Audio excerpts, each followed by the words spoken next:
you don't need to be a property manager as a full-time job. You can go out and do a lot of other things. TurboTenant really makes it easy. And I started out the hard way. I started trying to do every little piece myself. And let me tell you, this side of things makes life so much better.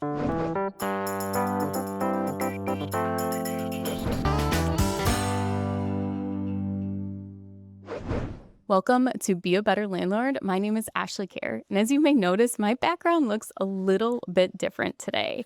So I am actually in the Bahamas, and I want to share with you how I'm able to travel around the world with my family while still managing a 30-unit portfolio.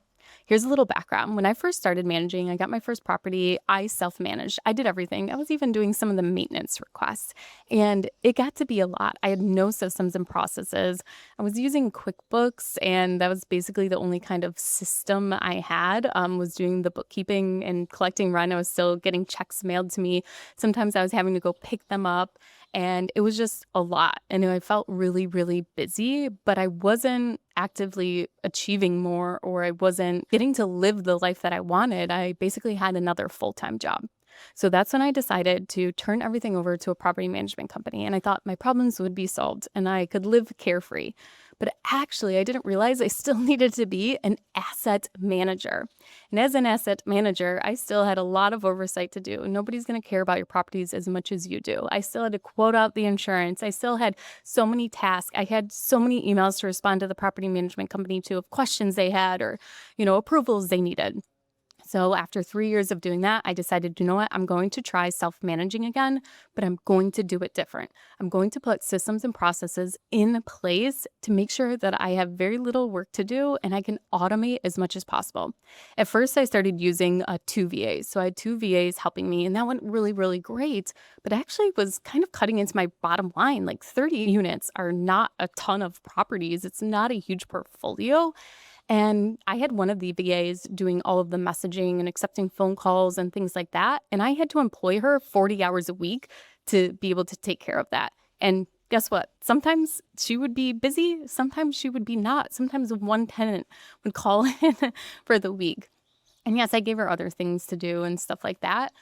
But what I have done is use TurboTenant to really transform this into a system where it's just me and I have 2 boots on the ground. So I have a handyman and I have a cleaner. So my cleaner does a lot with my short-term rentals, but also does any like turnovers I have, things like that. So those are the 2 people that I rely on when I'm on vacation and I'm traveling for anything that comes up. So all of the messaging, when a tenant needs a message, ask a question, that all goes through TurboTenant in their in-app messaging.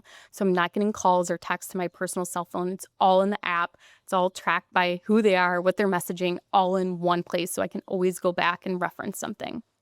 The next thing is emergency phone calls. I'm using Google Voice. So all the tenants know for an emergency and what constitutes an emergency. I have Google Voice on my phone, and I also have it installed on a friend's phone so that if I'm not available, they will take the call for me and figure it out, help me out. So they're also an investor, and we kind of do that for each other. So once again, investor friends are awesome. So those are how I communicate. I use the TurboTenant messaging app, and then I use Google Voice for emergencies if you need to call this in. But for emergencies, there's still a little reference sheet as to what constitute as an emergency and also the process. So in some cases, you still need to submit an actual maintenance request, which again is done through TurboTenant.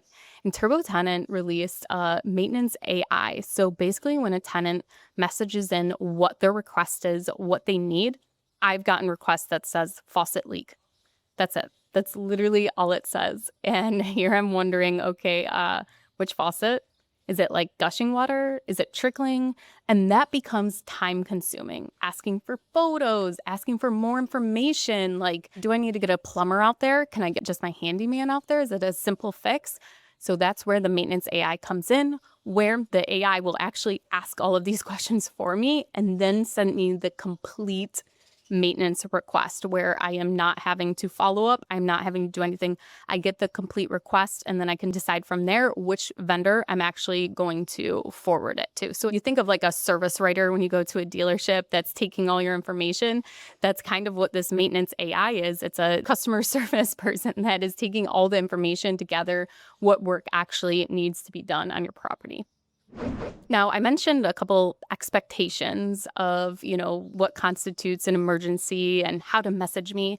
And that's all built in a home guide that I use for TurboTenant. So they have it right in the app. So you can build it and then your tenant can access it right through the app. And it's basically anything you want the tenant to know about the property, like where the water shutoff is, an emergency that water is flowing all over. You can go ahead and put all of this information in there that they can access at any time. So this also reduces communication. Like when they're ready to move out, how do they notify you that they are ready to move out of the property? Who are the utility providers? They can put that in there. So when they're setting up their utilities, what are the contact numbers for those? I put in what are the local school districts? What are my restaurant recommendations? If they're just moving to the area. So you can put whatever you want in these, but these are great reference sheets to set expectations.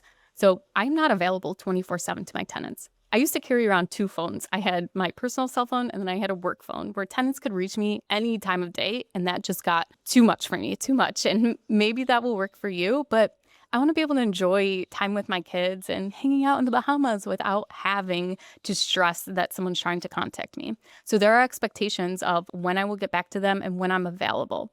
So on weekends, I have it stated that fortunately, not available. If it's emergency, call the emergency.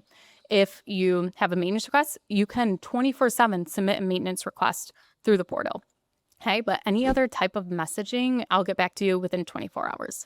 And really, there's not anything that is usually very urgent. It's not emergency maintenance. And in all of my years of doing this, I've been doing, I bought my first rental in 2013. I have not had that many emergencies per se, as much as you hear the horror story of, oh my God, the toilet isn't working at 1 a.m., things like that. It doesn't happen as often as you would think, or you haven't set the right expectations where it's actually not as much of an emergency as you think. Now, we've gone over maintenance and we've gone over messaging and phone calls, but what about rent collection? Because when I first started renting to tenants, there was several different ways that they could pay me. They could meet me and pay me in cash or a check. They could mail me a check. And then I also had a drop box that I would physically go to pick up rent. And none of these were actually efficient or effective. It would take me, I'd have to go to the bank 4 times because I would get paid at different times. And it would just basically take up my whole first week as I had to worry about rent. I'd get the check. I'd have to enter it into my bookkeeping. And then I'd have to fill out a deposit slip. I'd have to stamp deposit only on the back. Then I'd have to go to the bank. Then I'd have to deposit it. I'd have to get my little receipt. I'd either throw it in my car door or, it was just this tedious workflow that can be eliminated.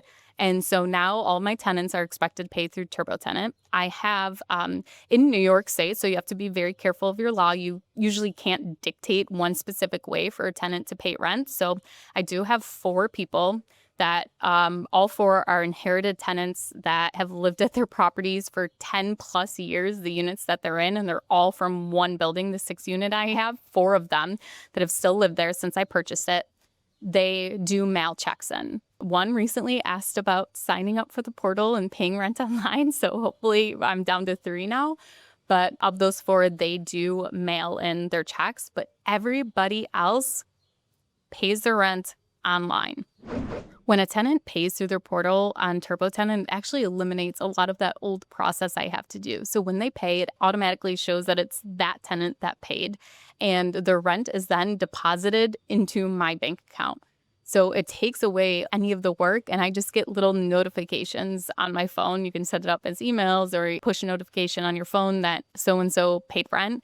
then you can also get a notification to confirm that it was actually deposited, that even though they paid it, that their check didn't bounce or something like that, or their ACH didn't bounce. So always great to have those notifications also. And then at any time, you can go right into your app, your TurboTenant dashboard, to see how many people have paid, how many people still owe, maybe who's past due. It's just a quick glance instead of having to go back through and manually look at everything like I used to have to do.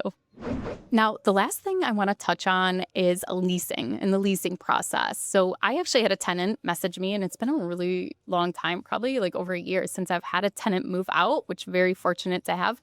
But a tenant messaged and said they would be moving out of the property and sent in their written notice. They gave notice for a month from now, and it's pretty easy to take care of a turnover. And so what I do is I go ahead and I set their move out date into their portal. So it shows up on my end, shows up on their end. And then TurboTenant has a checklist built right in there of like, okay, Ashley, here's a great reminder of the steps, things you need to do. Like, for example, set in New York State, you have to set a pre-move out inspection. So you have to give the tenant the option to be able to either walk through the property with you or your handyman or whoever, your leasing agent, and walk through the property to 2 weeks before they actually move out to make sure that everything is okay. And if there's anything you're going to deduct from their security deposit, you have to give them the chance to be able to fix it for their actual move out. Then you need to set their move out inspection. Then you need to return their security deposit within 14 days. Once again, this all depends on your state, what those rules are.